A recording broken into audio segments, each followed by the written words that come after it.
Operators, welcome back to the GTI Combat Field Guide. In this video, we'll take a close look at the spear that clears the skies, the LAV-AA. Often referred to as an AA anti-air vehicle, the LAV-AA is a light armored vehicle designed to defend against airborne threats. It shares the chassis with the infantry fighting vehicle, but is equipped with high rate of fire, small caliber autocannons, and AA missiles as anti-air measures. It is designed to be effective against enemy aircraft and maintain control of the skies. Like the infantry fighting vehicle, the LAV-AA has 3 combat positions: the driver's seat, the weapon station, and the weapon pod, as well as 1 passenger seat. The driver is responsible for the LAV-AA's movement, while also taking control of both primary and secondary weapons to counter enemies, especially airborne threats. As the vehicle's level increases, its weapons can be reconfigured according to combat preferences. The secondary weapon is fixed as an AA missile, which can lock onto enemy aircraft and fire with a high velocity, unleashing tremendous power and serving as an important counter to marauding attack helicopters. There are 2 primary weapons, the default being the 20mm autocannon. This type of autocannon has both a high fire rate and velocity, littering the surrounding airspace with a barrage of projectiles and damaging distant aircraft. It can also be used outside of anti-air scenarios to suppress infantry and harass enemy ground vehicles. If modified to a larger caliber 30mm autocannon, both damage and accuracy will be improved. However, this comes at the cost of a low rate of fire and increased projectile drop. Compared to the 20mm autocannon, the 30mm is more suitable for closer engagements, using burst fire against enemy aircraft. When under attack, the driver can use smoke grenades to obstruct the enemy's vision and reposition, quickly repairing the damage during any lulls in combat.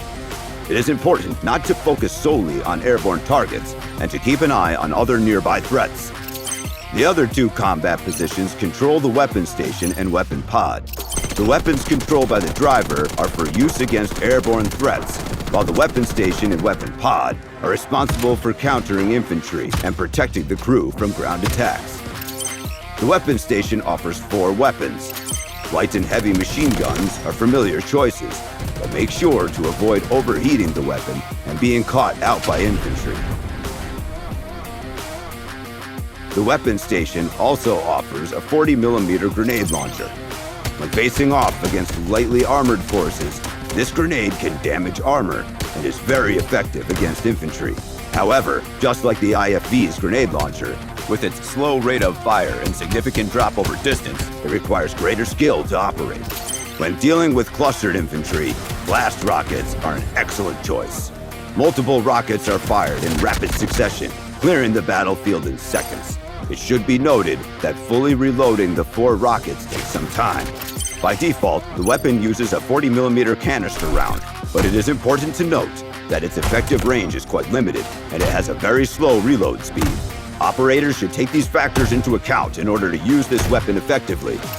Meanwhile, the kinetic grenade has a very high rate of fire, similar to the tank's kinetic grenade. This is a good option for reaching enemies in fortified positions through indirect fire.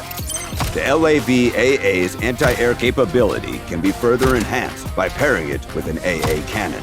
This boasts a high rate of fire and extended range, allowing for rapid adjustments to firing angle and direction as the vehicle moves. Combined with the primary and secondary weapons, this loadout creates an inescapable net of firepower, ensnaring any nearby enemy forces. The LAV-AA is not only effective at neutralizing airborne threats, but also has a variety of weapons that can be used for ground engagements. However, unlike the IFV, the primary role of the LAV-AA is not that of a ground-to-ground unit. With its relatively weak armor, it can be easily ambushed by enemies, while it focuses on knocking out aerial targets. Consequently, using the weapon station and weapon pod to protect the vehicle is essential. Work as a team and clear those skies. That'll do it for our introduction to the LAV-AA. Until next time, operators.